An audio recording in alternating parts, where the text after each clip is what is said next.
بسم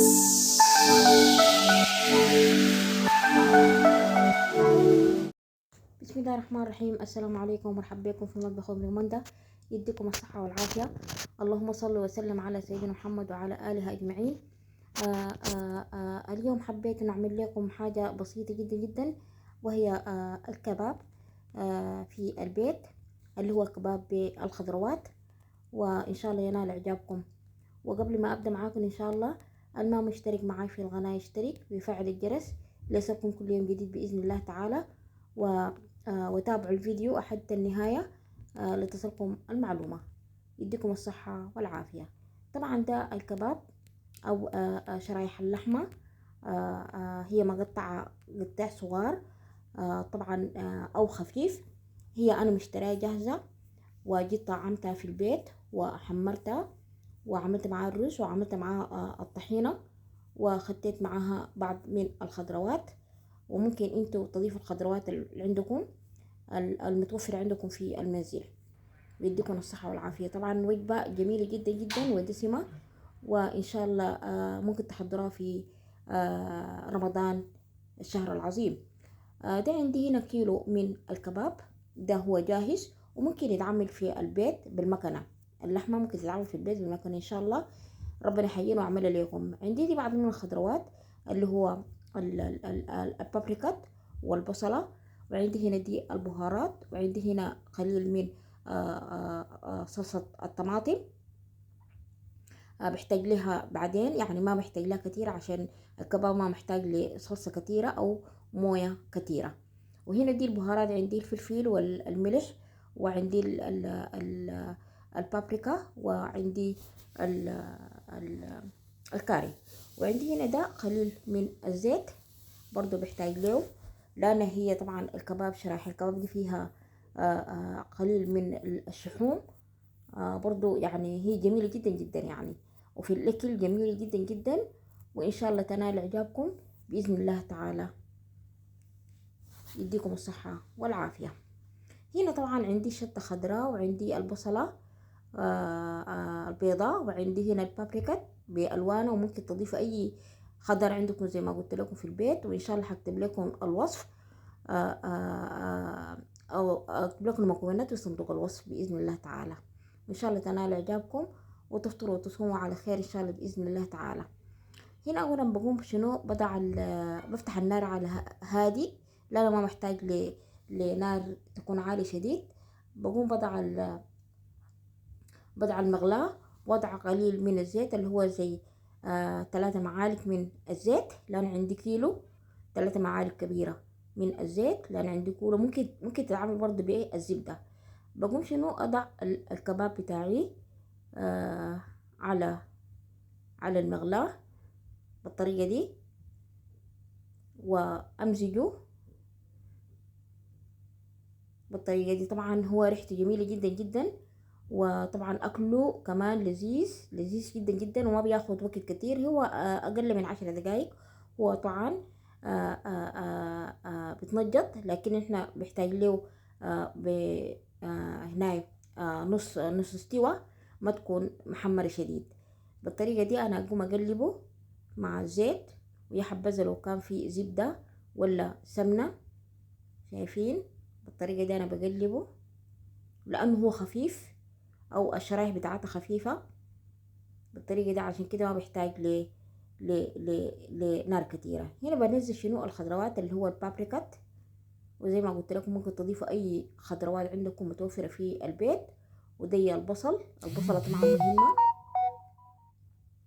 بالطريقة دي هنزل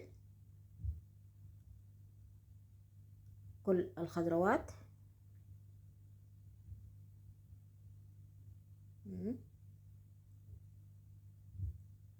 البصلة والبابريكات اللي هو بانواعها، ممكن يكون في بقدونس برضه من الخضروات، برضه بتدي نكهة جميلة جدا جدا.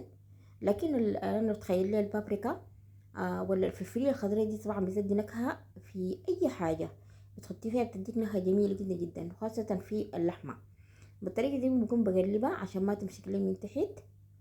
شايفين كيف؟ بالطريقة دي بخلي حد ما شنو البابريكا تستوي. بقوم شنو اوضع حبتين من الشطة الخضراء. وطبعا هي حاجة اختيارية، لكن هي طبعا بتدينا طعم جميل. بالطريقة دي بقوم أقلبها.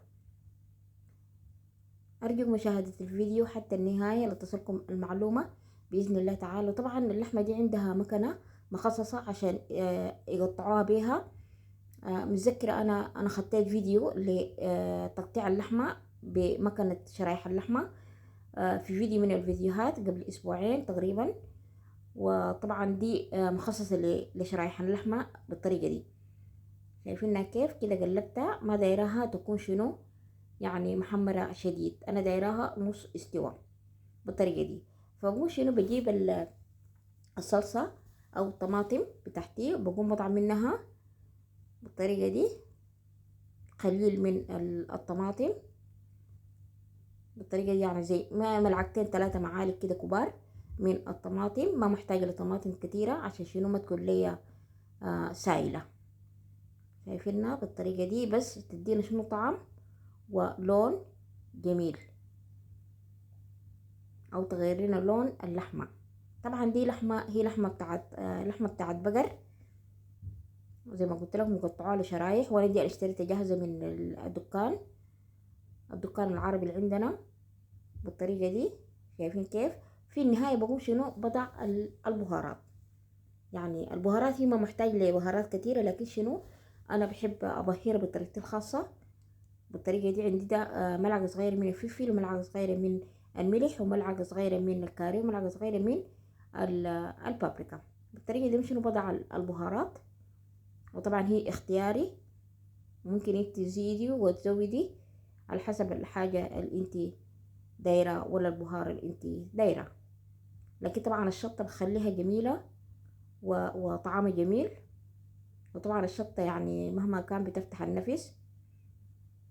شايفينها كيف؟ بالطريقة دي أنا محتاجة لها زي ما قلت لك نص استوى. والطماطم أو صلصة الطماطم تديها طعم. بقوم شنو بغطيها لمدة 5 دقايق كده. شايفينها كيف؟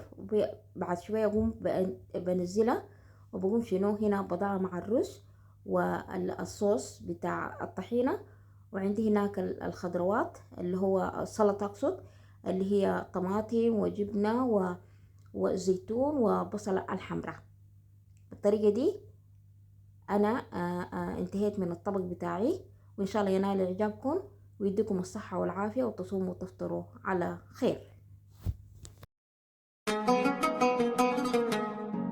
جامعنا نورناه، شارعنا زيناه، يا غالي هلالك هلا وكنا بنستناه، يا غالي هلالك هلا كنا بنستناه. يجمعنا من تاني لينا هلا طيبين وحنان، رمضاننا سوداني، سوداننا يحلى في رمضان، بلماتنا وصوت دعواتنا ساعة الأذان.